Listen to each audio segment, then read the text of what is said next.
Stop announcing your next move. Right now, while you're chasing likes, explaining yourself, defending your choices, broadcasting your grind, the people who actually win are gone. Silent. Invisible. Building in the dark while you perform in the light. This is the discipline of disappearing. The rarest, most misunderstood skill of high-value people. They go quiet so they can go strong. And in the next hour, you're going to learn why every word you speak about your goals is a word stolen from your progress, and how to disappear so completely that when you resurface, no one can deny what you've become. Chapter 1. The noise you call ambition. Let me tell you something that's going to sting. That goal you keep talking about? The one you bring up at dinner. The one you mention to your coworkers. The one you've turned into a personality trait instead of a project. You're not working on it. You're performing it. And there's a difference. A massive, life-altering difference between the two. One builds an empire. The other builds an excuse. And right now, most of you are so busy narrating your ambition that you've forgotten to actually chase it. Here's the truth nobody wants to tell you. Talking about your goal feels like progress. It lights up the same reward centers in your brain as actually achieving it. When you tell your friend about the business you're going to start, your brain doesn't know the difference between the idea and the execution. It releases the same dopamine either way. You get the same hit of satisfaction from the sentence, "I'm going to change my life," as you would from actually changing it. That's the trap. That's the poison disguised as motivation. Talk is a leak. Every leak drains the tank. Say it with me, because you need to hear it until it's carved into you. Talk is a leak. Every leak drains the tank. Every time you open your mouth to explain your plan, you are letting pressure escape that should have been used to build something. You are venting the very fuel you need for the climb. And you keep wondering why you're always at the starting line. This is why. You've been leaking your ambition out in conversations instead of pouring it into your work. I want you to think about the entrepreneur, you probably know one or you've been one, who pitches the same idea at every dinner party for 2 years straight. 2 years of, "I'm working on something big." 2 years of head nods and encouraging smiles. 2 years of, "That's amazing, let me know how it goes." And 2 years later? Nothing launched. Nothing built. Nothing shipped. Just a very well-rehearsed pitch and a very empty result. That's not ambition. That's theater. And the audience applauding you is the same audience keeping you comfortable in your inaction. Now contrast that with the athlete who trains before dawn. No one sees it. No one knows the mileage. No one knows the failed lifts, the mornings the alarm went off at 4:45 and every cell in their body wanted to stay in bed. They don't post about it. They don't announce it. They let the scoreboard do the talking months later, when the results are undeniable. That's the difference between people who talk about strength and people who become strong. Silence is a vault. Noise is a leak. Write that down if you have to. Tattoo it on your brain. Silence is a vault. It holds, it protects, it compounds in the dark. Noise is a leak. It drains, it dissipates, it evaporates the second it touches air. High-value people understand this instinctively. They treat their goals like classified information. Not because they're arrogant. Not because they think they're better than you. Because they understand something you don't yet. Exposure kills momentum. Every person you tell is a potential source of doubt, a potential distraction, a potential reason to slow down. Every conversation about your goal is an opportunity for someone, even someone who loves you, to talk you out of the very thing that could transform your life. So the high-value person removes the opportunity. They remove the audience. And when there's no audience, something remarkable happens. No audience, no performance. No performance, no waste. That's the core of everything I'm about to teach you in this book. When there's no one watching, you stop performing ambition and you start living it. The energy that used to go into explaining yourself, justifying yourself, updating people on your progress, all of it gets redirected. It has nowhere else to go. It funnels directly into the work. That's the mechanism. That's the entire secret hiding in plain sight. You have a choice right now. You can keep narrating your life to an audience that isn't building anything alongside you. Or you can go quiet and let the work speak a language words could never match. It's not about being secretive. It's about being disciplined. You don't need their permission to pursue what you want. You don't need their commentary. You don't need their encouragement, their opinions, or their play-by-play analysis of your journey. That's the key. You don't need an audience, you need output. And the two are almost always mutually exclusive. So here's your first instruction, and I want you to actually do this, not just nod along and forget it by tomorrow. The next goal you set, don't announce it. Don't post about it. Don't bring it up at dinner. Let it live only in your actions. Let your calendar know before your friends do. Let your results speak before your mouth ever gets the chance. Stop leaking your ambition into conversations. Start pouring it into your work. You've spent years mistaking talk for progress. That ends now. But going silent about your goals is only step one. There's a deeper reason most people can't stay quiet, and it has nothing to do with willpower. It has to do with a craving so deep, so wired into human psychology, that it will sabotage you before you even realize what's happening. Chapter 2. Why validation is a slow poison. I need you to understand something about approval, and I need you to understand it deeply, because it is quietly rewriting your entire life without your permission. Every time you chase approval, you are not chasing your own goal anymore. You are chasing a reflection of yourself in someone else's eyes. And the moment you do that, your ambition stops belonging to you. It's not about what you want anymore. It's about what impresses them. That's the shift. That's the poison. It's slow, it's quiet, and it works its way into your decisions until you don't even recognize your own life. You pick the career that gets the best reaction at family gatherings. You pick the relationship that photographs well. You pick the version of success that other people can applaud, instead of the version that actually fulfills you. And 10 years later, you wake up successful by every external measure and hollow by every internal one. Approval is rented. Discipline is owned. Say that back to yourself. Approval is rented. Discipline is owned. When you build your life around what earns applause, you are renting your identity from an audience that can revoke it at any moment. One bad post, one bad year, one bad decision, and the applause disappears, and so does the version of you that depended on it. But when you build your life around discipline, around private commitment, around work no one is watching, you own that. Nobody can take it. Nobody can revoke it. It's yours. Let's talk about the before photo. You know the one. The gym selfie captioned, "Starting today." The desk photo captioned, "Day 1 of building my dream." 200 likes roll in. Comments full of fire emojis, and you've got this. It feels incredible. It feels like momentum. It is the opposite of momentum. The applause came too early, and it killed the work. Here's what's actually happening in your brain. The anticipated praise, and even more, the praise you've already received, makes the actual transformation feel less urgent. You already got the reward. Your brain already cashed the check. So the motivation to do the actual work, the boring, repetitive, unglamorous work that produces real change, quietly evaporates. You got your dopamine hit from the announcement. Why chase it again through months of discomfort when you already felt the high for free? This is why so many fitness journeys die exactly 1 week after the "Starting Today" post.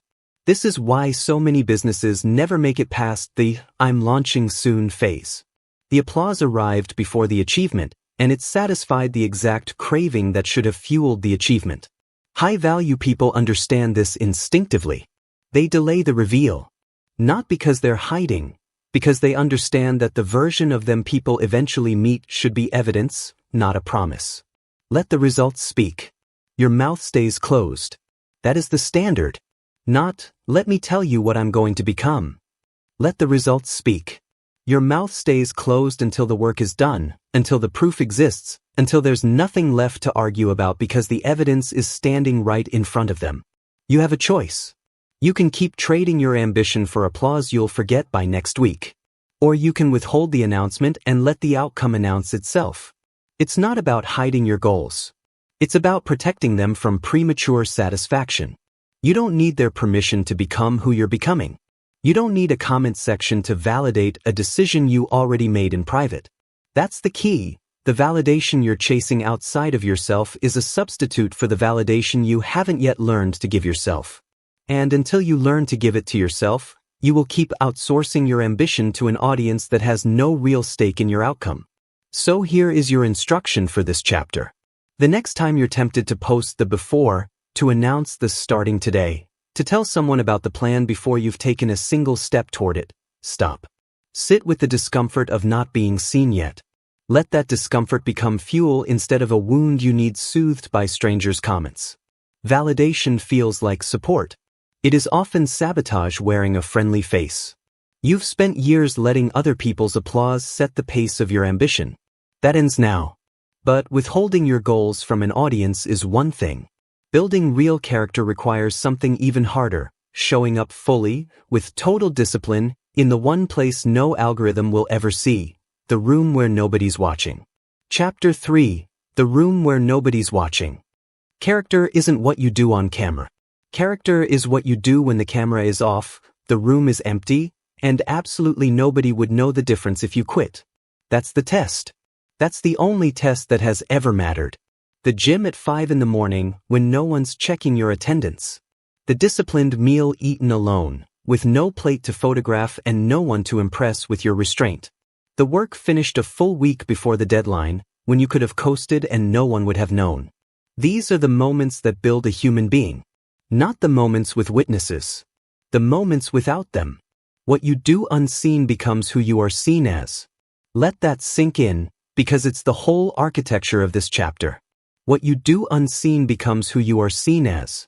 Eventually, inevitably, the private becomes public, not because you announce it, but because it leaks out through your capability, your composure, your results.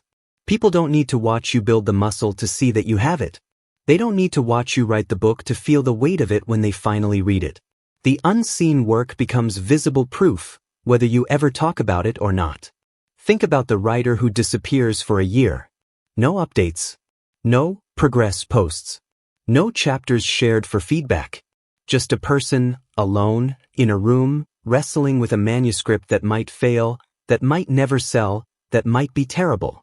And they do it anyway, in total obscurity, because the work matters more than the witnesses. That writer isn't just building a book. They're building trust, in themselves. Self-trust is built in rooms with no windows. Every single promise you keep to yourself when nobody is checking compounds. It compounds the same way money compounds, the same way muscle compounds, the same way any discipline compounds over time.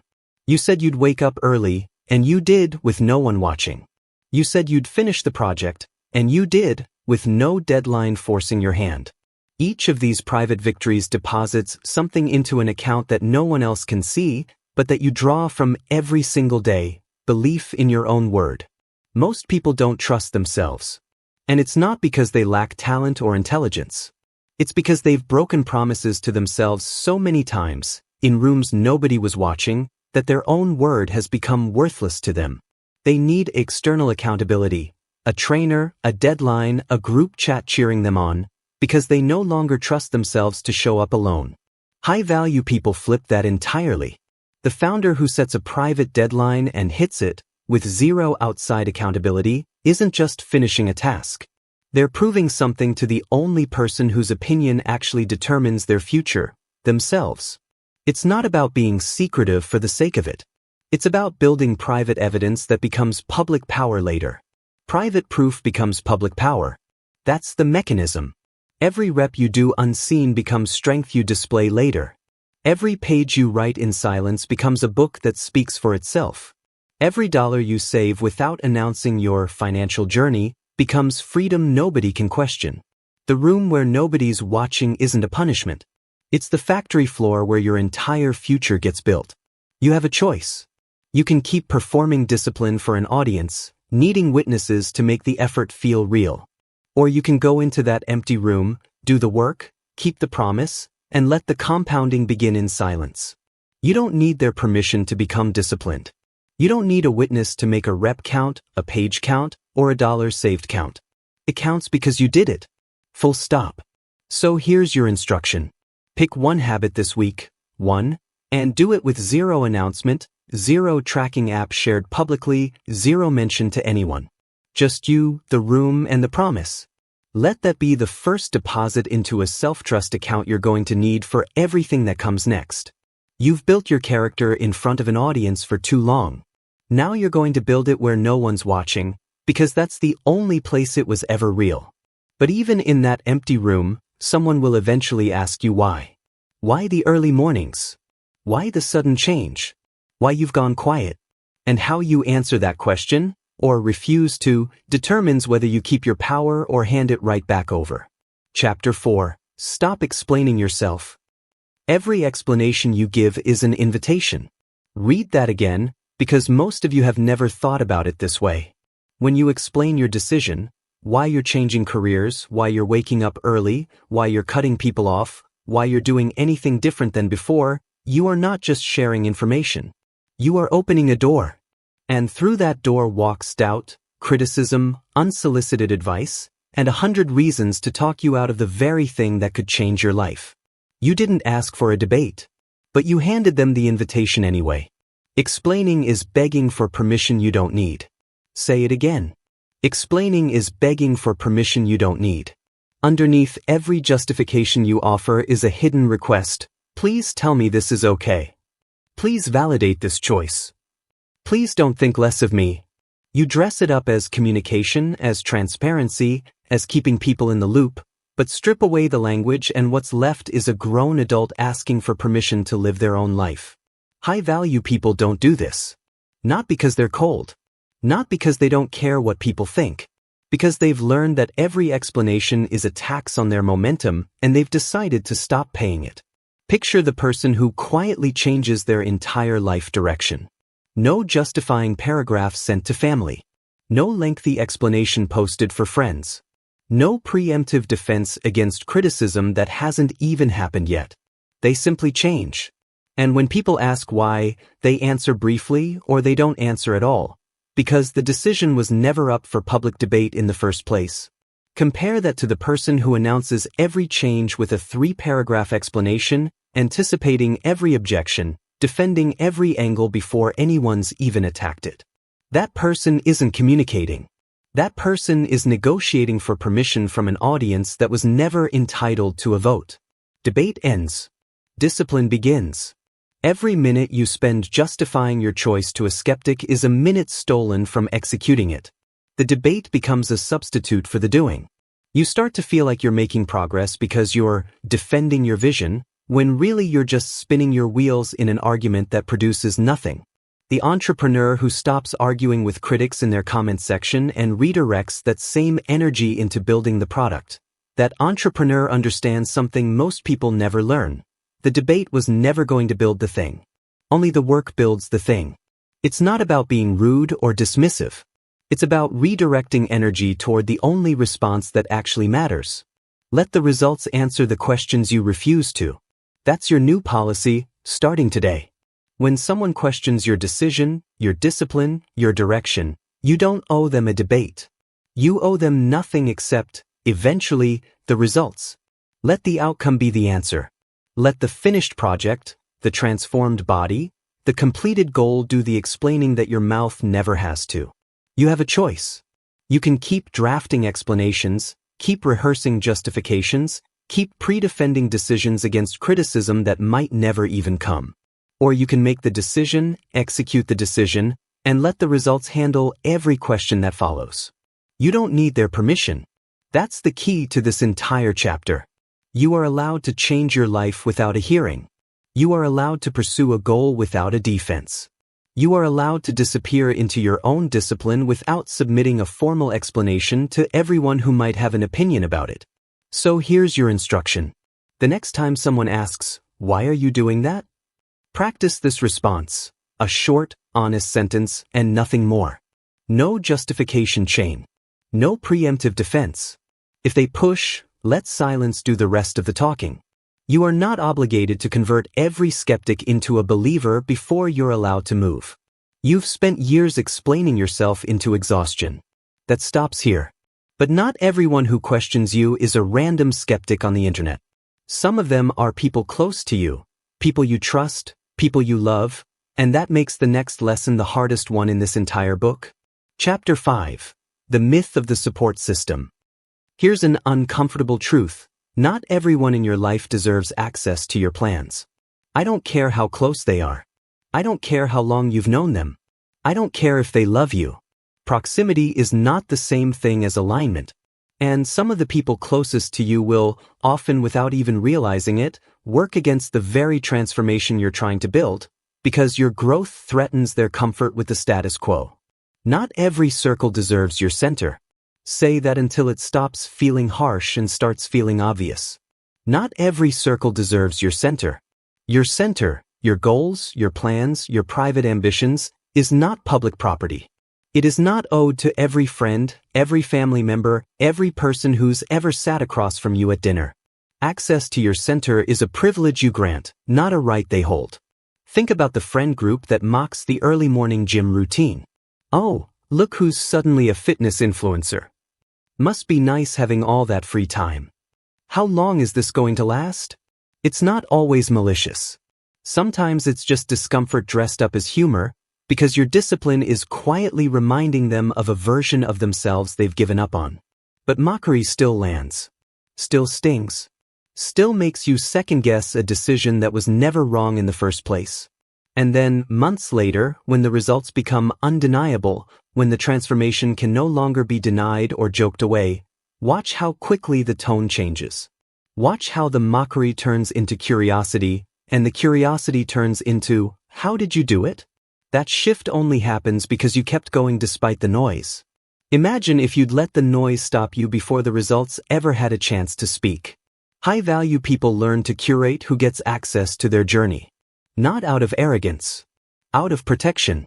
They understand that unfiltered exposure invites unfiltered opinions, and unfiltered opinions, even well-meaning ones, can quietly poison a plan before it's had a chance to grow roots.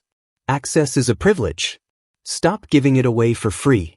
You've been handing out access to your dreams like party favors, to anyone who'll listen, anyone who asks, anyone who's simply in the room when the topic comes up. That stops now. From this point forward, access to your real plans, your real timeline, your real ambitions, is reserved for people who have earned it through actual alignment, not just proximity. Think about the person who shares a major life change only with a small, trusted circle instead of blasting it into a group chat of 30 acquaintances. That's not secrecy. That's quality control. That's understanding that not every opinion is worth the weight you're currently giving it. It's not about isolating yourself from everyone who loves you. It's about protecting your plans from people who, however well-intentioned, are not equipped to hold them. Guard the gate. Protect the work. That's the standard now. You are the gatekeeper of your own ambition. You decide who gets in. You decide who gets updates. You decide who gets to witness the process versus who only gets to see the outcome. This isn't cruelty. This is architecture. You are building something, and every builder knows you don't leave the site open to anyone who wants to wander through and offer commentary on the blueprint. You have a choice. You can keep broadcasting your plans to an unfiltered audience of well-meaning people who don't actually understand what you're building. Or you can guard the gate, protect the work, and let solitude do what an audience never could. You don't need their permission to protect your own ambition. That's the key. Loving someone does not obligate you to hand them a front row seat to every decision you make. So here's your instruction. Make a short list, just in your head, you don't need to write it down anywhere public, of who actually gets access to your real goals moving forward. Not everyone makes that list. And that's not betrayal. That's discipline. You've confused access with love for too long. It's time to separate the two. Now that you've learned to guard who's allowed in, it's time to learn what to do with the space you've protected. Because an empty room means nothing if you don't use it to build. Chapter 6, Building in the Dark. Every fragile thing needs darkness before it needs light. A seed doesn't germinate in the sun. It germinates underground, in the dark, protected from exposure, until it has enough strength to survive what's waiting for it above ground. Your goals work exactly the same way. In their earliest stage, they are seeds, fragile, unproven, vulnerable to every gust of doubt, comparison, or premature judgment. Expose them too early, and they die before they ever had a chance to root. Fragile things need darkness before they need light. This is why so many dreams die in their infancy. Not because the dream was bad. Not because the person lacked the ability. But because they exposed something fragile to conditions it wasn't ready for. They shared the idea before it had structure. They announced the goal before it had momentum. And the moment doubt, criticism, or comparison touched that fragile seed, it withered. Think about the startup that stays in stealth mode for an entire year. No press release. No public roadmap. No, here's what we're building posts collecting premature opinions from people who've never built anything themselves. That company isn't hiding out of shame. It's protecting an early-stage idea from the pressure of public expectations while the product actually matures into something that can survive contact with the world. That's the model. Disappear during the build. Reappear only with proof, never with promises. Reappear with proof, not with promises. Say that one again, because it's the operating principle of this entire chapter. Reappear with proof, not with promises. The person who disappears from social media for an entire year to finish a degree doesn't come back with a series of "here's what I've learned so far" updates. They come back with the diploma. The proof does the talking. The promise was never necessary, because the promise was replaced entirely by the outcome. This is a phased approach, and I want you to understand the phases clearly. Phase 1. You build, completely out of sight, protected from outside noise. Phase 2. The work matures, strengthens, becomes something that can withstand scrutiny. Phase 3, and only Phase 3, you reappear, and you reappear with something undeniable in hand. Most people get this backwards. They reveal in Phase 1, when the idea is still fragile, still unproven, still vulnerable to a single bad comment undoing months of motivation. And then they wonder why their dream died so quickly. It died because it was never given the darkness it needed to survive. The dark isn't punishment. It's incubation. Every high-value transformation you've ever admired, every successful business, every dramatic physical transformation, every career pivot that looked like it happened overnight, had an incubation period the crowd never saw. You only witnessed the reveal. You didn't witness the year or the years of quiet, unglamorous, unwitnessed effort that made that reveal possible. What grows in silence arrives as strength. That's the promise of this chapter. What grows in silence arrives as strength, not as a fragile announcement that needs everyone's approval to survive, but as a finished, undeniable result that needs nothing from anyone. You have a choice. You can keep exposing your fragile, early-stage ideas to an audience that will unconsciously or consciously pick them apart before they've had a chance to develop. Or you can build in the dark, protect the seed, and only step into the light once you're holding something that can't be argued with. It's not about hiding from the world. It's about respecting the timeline that real transformation actually requires. You don't need their permission to take a year, or 2 years, or 5 years in the dark. That's the key. Nobody's clock matters here except the one governing your own growth. So here's your instruction. Identify the one goal in your life that's currently fragile, new, unproven, still forming. And make a decision right now to protect it. No updates. No previews. No premature reveal. Let it grow in the dark until it's ready to stand in the light on its own strength. You've been exposing your seeds before they had roots. That ends today.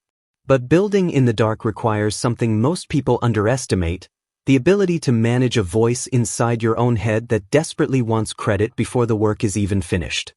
Chapter 7. The Ego's Desperate Need to be Seen. Your ego wants credit right now. Today. Before the work is finished, before the result exists, before there's anything real to point to. Your ego doesn't care about the timeline of actual mastery. It cares about the immediate hit of being seen as someone who's doing the thing. That craving will sabotage everything you've built so far if you let it run the show. Feed the goal. Starve the ego. That's the discipline this chapter demands of you. Feed the goal. Starve the ego. These are two different appetites, and they are almost always in direct competition with each other. The goal wants patience, silence, repetition, and time. The ego wants applause, recognition, and proof of effort. Right now, immediately, before the outcome has even had a chance to form. Think about the person who resists posting the day one photo. Not because they're not proud, not because they're not excited, but because they understand that the ego's need for encouragement is a trap. It invites public failure. The moment you announce day one, you've created an audience for every single day that follows, including the days you don't show up, the days you fall short, the days the plan falls apart. You've turned a private discipline into a public performance with a built-in humiliation clause. Craving visibility before mastery guarantees you'll be seen at your weakest, least polished stage. Read that again. Craving visibility before mastery guarantees you'll be seen at your weakest, least polished stage. This is the trap almost everyone falls into. They want to be seen as on the journey before they've built anything worth seeing. And in doing so, they permanently attach the public's first impression of them to their most unfinished, most fragile version, instead of waiting until they have something that actually represents their capability. Premature exposure guarantees premature judgment. Say it again, premature exposure guarantees premature judgment. People will judge what they see. If what they see is your unfinished, uncertain, early-stage attempt, that becomes the story they tell about you, whether it's fair or not. Patience protects your reputation exactly as much as it protects your progress. Think about the musician who refuses to release unfinished work, despite pressure, from fans, from platforms, from their own impatience, to just post something. That refusal isn't weakness. It's mastery of an impulse most people never learn to control. They understand that releasing too early doesn't just risk a bad review. It risks defining the entire narrative before the real work has even had a chance to speak. This chapter isn't about talent. It's not about intelligence. It's about the ability to withhold. Withholding is a superpower. Use it. That's the reframe I need you to internalize. Withholding isn't weakness, isn't fear, isn't hiding. It is one of the most powerful tools available to a disciplined human being. The ability to sit on something valuable, resist the urge to cash it in for cheap, immediate recognition, and instead let it mature into something undeniable. That ability separates high-value people from everyone else chasing quick validation. It's not about suppressing your excitement. It's about redirecting it into the work instead of into an announcement. You have a choice. You can keep feeding your ego's demand for immediate recognition, posting every day one, announcing every new plan, seeking encouragement before you've earned the result. Or you can starve that impulse, feed the actual goal, and let the ego wait for the payoff it actually deserves, the one that comes after the work is done, not before. You don't need their permission to build quietly. And you certainly don't need their applause to keep going.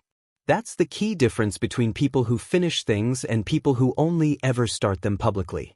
So here's your instruction. The next time you feel the urge to announce something you haven't finished yet, pause. Ask yourself, am I trying to feed the goal, or am I trying to feed my ego? If it's the ego, wait. Let the craving pass. Redirect that same energy back into the work. You've spent years trading your unfinished progress for a small hit of premature recognition. That trade ends now. Because when you finally do stop withholding, when the work is actually finished, when the proof actually exists, that's not the end of the discipline. That's the moment it pays off.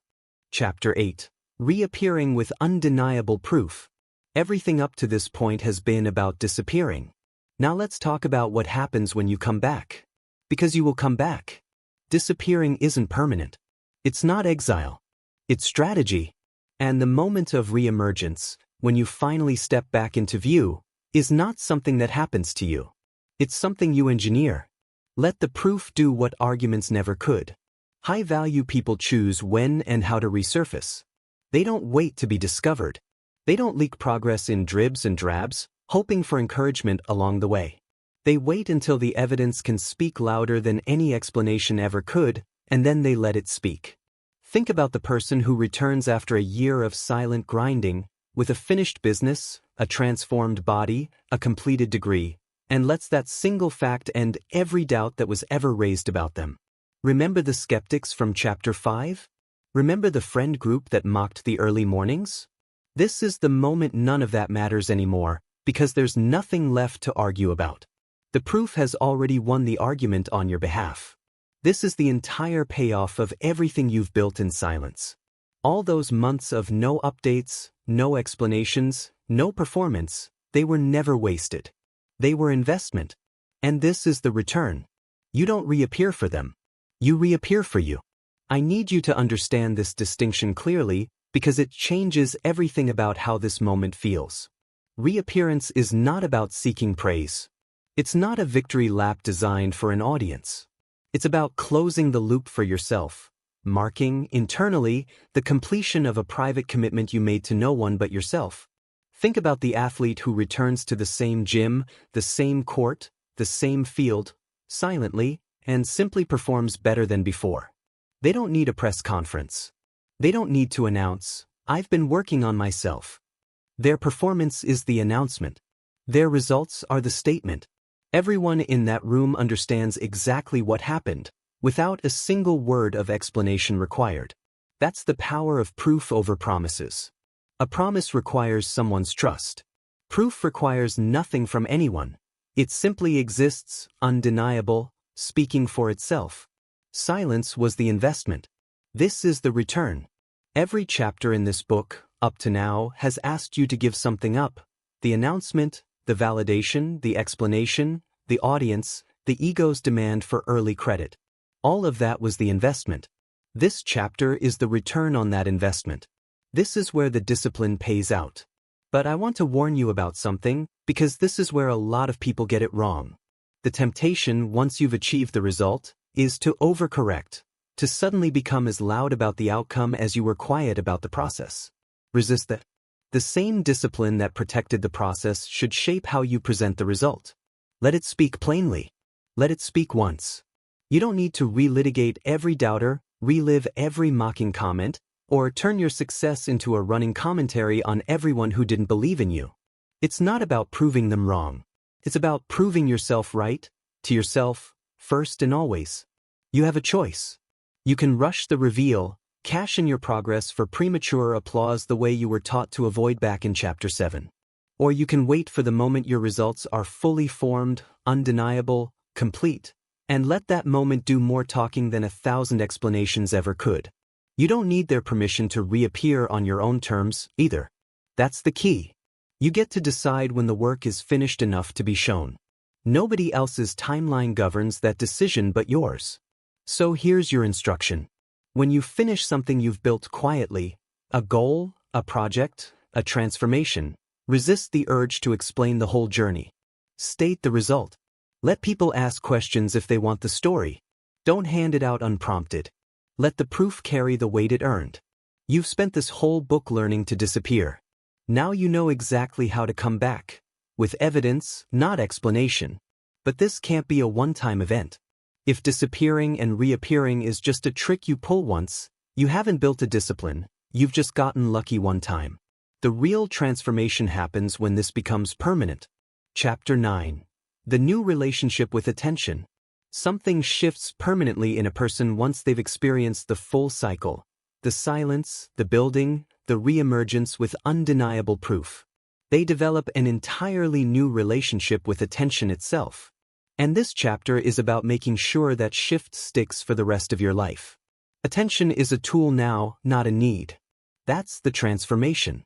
Before, attention was oxygen. You needed it to keep going, needed the likes, the encouragement, the check-ins, the validation, just to sustain motivation toward your own goals. After this discipline takes root, attention becomes something else entirely. A tool you deploy occasionally, deliberately, on your own terms, not a need that governs your behavior. Think about the person who now shares milestones sparingly, only after they're locked in, never before. This isn't a personality quirk. It's the natural result of having felt, firsthand, what happens when you protect your goals from premature exposure versus what happens when you let them mature in silence. Once you've tasted the difference, you don't go back to the old way by accident. You choose the new way deliberately, every time. This isn't a phase. This is who you are now. I want to be clear about something. This book isn't teaching you a one-time trick for a single goal. It's teaching you a permanent operating pattern for the rest of your life. The entrepreneur who builds one company in silence and launches it with proof doesn't stop there. They repeat that exact cycle with every new venture. Build in silence, launch with proof, repeat. It becomes their default operating mode, not a strategy they occasionally remember to use. This is why the discipline of disappearing isn't a hack. It's an identity shift. You're not someone who occasionally goes quiet when you remember to. You're someone who has permanently restructured their relationship with visibility, validation, and applause. Once you feel the power of silence, you'll never go back to noise. And this is the honest truth. Once you experience the payoff of this discipline just one time, once you feel what it's like to reappear with undeniable proof instead of premature promises, the old way starts to feel unbearable. Announcing your plans before you've earned the right to announce them will start to feel embarrassing. Seeking validation for unfinished work will start to feel beneath you. The results teach the lesson far more effectively than any chapter in this book ever could. I'm just giving you the map. You still have to walk the road and feel the difference for yourself. It's not about becoming cold or disconnected from other people. It's about becoming someone whose confidence no longer depends on a constant stream of external affirmation. You have a choice, and it's the same choice you've had since chapter 1, just amplified now with everything you've learned. You can keep needing attention to fuel your next move. Or you can keep it in reserve, a tool you pull out occasionally, when you choose, to share an outcome you've already secured internally. You don't need their permission to build this way for the rest of your life. That's the key. This isn't a temporary strategy you retire once you hit one goal. This is the permanent architecture of how a high-value person operates from here forward. So here's your instruction. Think of the next 3 goals in your life, not just the current one. Commit, right now, to running every single one of them through this same cycle. Build in silence, protect the process, reappear only with proof. Make it a pattern, not an event. You've spent this book learning a discipline. Now you're going to spend the rest of your life living it. And once this becomes permanent, once silence becomes your default and proof becomes your only announcement, something even bigger happens. Your entire life, not just your goals, starts to change shape. Chapter 10. The high-value life is a quiet life. Let's zoom all the way out because everything we've covered in this book, the silence, the withheld explanations, the guarded circle, the dark incubation, the disciplined ego, the engineered reappearance, the new relationship with attention, all of it points toward one final truth about how a high-value life actually looks. It's quiet, not empty, not lonely, not withdrawn from the world. Quiet in the way a deep river is quiet, powerful, moving, full of force beneath a surface that never needs to announce itself. A life built on constant broadcasting is a life built on external validation. Every decision gets run through the filter of, how will this look? What will they think? Will this get a reaction? That life is exhausting because it never actually belongs to the person living it. It belongs to the audience. A life built on disciplined silence is a life built on internal certainty. Certainty doesn't need an audience. Picture 2 versions of the same person. One needs applause at every single step, every workout, every win, every decision requires an audience to feel real. The other needs only the mirror, only their own private knowledge that they did what they said they'd do. Which of these 2 people do you think sleeps better at night? Which of them is actually free? High-value people are recognized not by what they say about themselves, but by the undeniable weight of what they've quietly built. Reputation at the highest level is never a pursuit. It's a byproduct. It's what happens automatically when the work speaks before the person ever has to. Let your name walk into the room before you do. Think about that phrase for a moment. Let your name walk into the room before you do.